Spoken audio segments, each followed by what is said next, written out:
Ayun, medyo basa pa ang buhok natin. So, di ba? Baka raw mabulag pag natulog. Joke. Hindi ako naniniwala doon.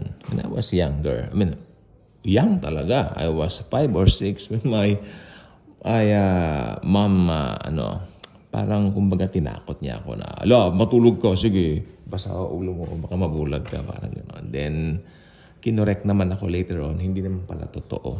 Pero sasakit ang ulo mo pag natulog ka ng basa ang buhok mo. So, sabi ko, gamitin ko na lang itong pribileyo to record another vlog regarding, alam niyo maganda po ito. Siguro narinig niyo na po ito minsan, pero iba po yung revelation ngayon sa akin itong pagpaparami niya ng 5 loaves and 2 fish. Actually, ito po ay recorded sa lahat ng gospel. Sa 4 na gospels po, nandito ito. You know what? Significance po nito ay kapareho nung napako siya sa krus. Nasa 4 na gospels din. Kasi meron po ilang mga pangyayari sa buhay ng Panginoong Hesukristo na matatagpuan lang sa Mateo, meron matatagpuan lang sa Lucas, may matatagpuan lang kay Mark, at may matatagpuan kay John, di ba? Pero yung mga nai-record sa 4 na ebanghelyo, may sinasabi po talaga dito ang Panginoon para po sa atin. Ako naniniwala po talaga ako yung kapag may sinasabi ang Panginoon dito, punong-puno po ito ng revelation, hindi nauubos. No? Kasi talagang gusto niya, ito yung makita ng mga tao kung sino talaga siya. Like for example, He died on the cross for us, namatay siya sa cross, tapos nabuhay magmuli. Gustong ipakita rito ng Panginoon sa atin na siya ang ating tagapagligtas. At sa Kanya lang ang kaligtasan. O yun, sa cross. Ito naman, dito naman sa pagpaparami niya ng out of 5 loaves and 2 fish. Diba? Ano ang makikita natin, o should I say, ano ang gusto ni Lord na makita natin dito? Alam niyo kung ano po? Jesus is our provider. Actually, mas malalim po rito sa grace. Jesus Himself is our provision. When we have Jesus, we have everything. Ayun lang po ang gusto niya sabihin dito. Ang lalim nito, ang ganda po nito, at hindi siya nakakasawang. Actually, pag ito po ang topic namin dati sa Bible study namin, ginagabi po talaga kami, inuumaga kami dito. Sapagkat ang daming revelations na ang sarap paging Kristiyano, di ba? Kapag pinag-uusapan natin ng Word of God. Marami siyang gustong sabihin sa bawat isa sa amin. So, talagang nag-share po kami rito. Okay, umpisa na po natin. Ang tinapay po ay kumakatawan po kumakatawan sa kanyang body. Alam naman po natin yun, no? Ang body niya ay nalatayan, nasugatan, binugbog, at ipinako sa krus. Diba? Jesus is the bread of life. Yung fish, nakakita na ba kayo? Diba ang isa sa mga symbols ni Christ, fish. Anong sinisignify nito? Sinisignify nito yung pagpaprovide niya sa mga tao ng pagkain spiritual. Okay. Both, wag niyo ikalito yan. Both spiritual and literal na katawan natin, papakainin niya yan. Di ba? Hindi naman siya hindi naman siya nagpo-focus lang sa spiritual lang. Papakainin din niya yung mga katawan natin. Siyempre, kailangan din natin Kaya, si Jesus, pag nasa iyo siya, kumpleto ka na.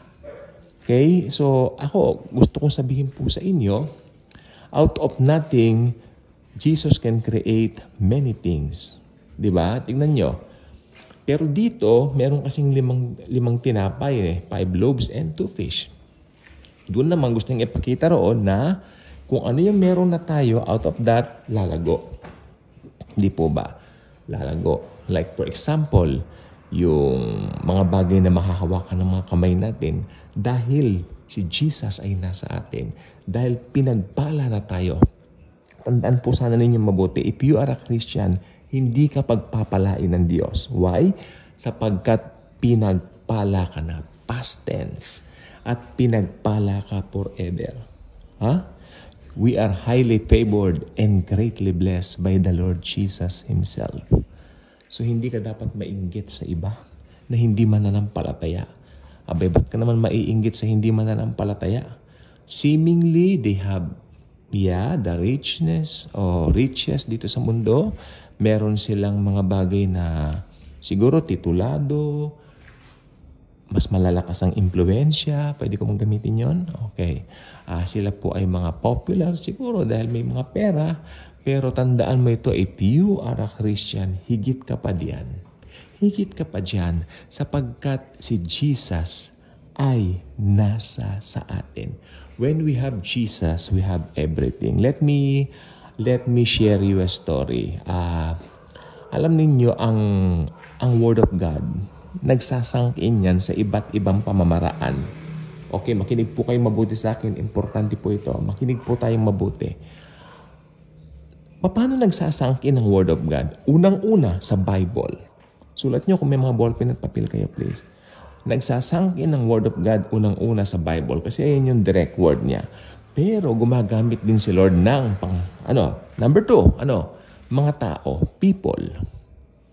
Okay, number 2, people. Number 3, paano nagsasangkin ng kanyang word? Okay. Siyempre, sitwasyon. Yan, tatlo lang po yan. Bible, people, situation. At dito sa pangyayaring ito, meron pong tumanim sa aking puso, ginamit po tao. Isang kumbaga parang tiyahin na namin sa pananampalataya ito. Tita ang tawag namin sa kanya. We love to call her tita. Napakabait ng taong ito. Ito po ay milyonaryo. Baka nga bilyonaryo pa, malay ko. No, dito sa mundong ito. Yes, she's a millionaire. She's all around Europe. Kung gusto niya pumunta ng Europe, biro mo. Isama mo naman ako, ilagay mo ako sa maleta. Nang tumatawa siya. Ikaw bata ka, pilyo ka. Ganyan. Ilagay mo ako sa maleta para hindi mahalata. Oy, yung aso pong yun sa kapitbahay yan. Huwag kayo magagalit sa akin. No, sa kapitbahay po namin yan. Hindi po sa amin. Mga aso namin ngayon behave na. Tulog na yung iba. Okay, so saan na po ba tayo? Yun, mayaman po yun. Yung sister na yan sa Panginoon. At isang araw, nagkaroon kami ng Bible study. Anong araw? Night pala yun. Ang Bible study namin, nag-i-start kami ng 7, tapos kami ng 9:30, supposed to be. Pero minsan, nasarap pa ng kwentuhan, uwi kami alas 12. Mga 11:30, alas 12, ganyan. Masarap mag-Bible study. Kala nyo ba? So, ayan, nangyari. So, may Bible study kami one time. Kaya sabi ko, tawang ginamit. Itong taong ito, we love to call her tita, no? Sister in the Lord. Sabi niya ganon. Na-realize ko, sabi niya, when we have Jesus, we have everything. Ewan ko, pero parang nung sinabi niya yun, parang sandali lang ako. Parang binulay-bulay ko talaga. I have the Lord Jesus Christ. I have everything. I truly have everything. So, ang tanong ko sa inyo, kung nasa sa atin na ang lahat, dapat ba tayong mainggit sa mga hindi mananampalataya? Hindi. Dapat natin pa nga silang sharean ng meron tayo. Ayaw naman ni Jesus na solohin natin, di ba? We need to share the good news sa kanila. Dahil ang Panginoong Hesukristo, sabi niya, pumarito ako sa mundo upang hanapin ang mga nawawala. Di ba? Iniwan nga niya yung 99 na tupa para hanapin yung nag-iisang tupa na naligaw ng landas. Ganyan po ang Panginoong Hesukristo. Ganyan ang kanyang puso. So, tayo rin po dapat ganyan ang puso natin when it comes to sharing. Okay? Yung mga mayayaman na yan, mga milyonaryo yan, karamihan dyan, unbeliever, kailangan nila si Jesus. At tandaan nyo, pag naging believer ang mga yan, hindi po madamot ang mga yan dahil babaguhin ni Christ ang puso nila. Magiging mapagbigay po sila sa gawain ng Lord. Ganun po yan. Okay? So, maganda po maging believer, maganda mag-Bible study. Naalala ko lang po talaga. Especially kahapon yung mga kasama namin sa Bible study. Nalulungkot po kasi, namimiss ko po talaga sila. Okay? At yan. Yun. Pero siyempre, iba't ibang panahon talaga. Di ba? Ganyan po talaga. So, yan. Gusto ko pong sabihin po sa atin, when we have Jesus, we have everything. Kompleto po tayo. We are complete because of Jesus. Kompleto ka, sabihin mo sa sarili mo. Yes, that's because of Jesus. God bless.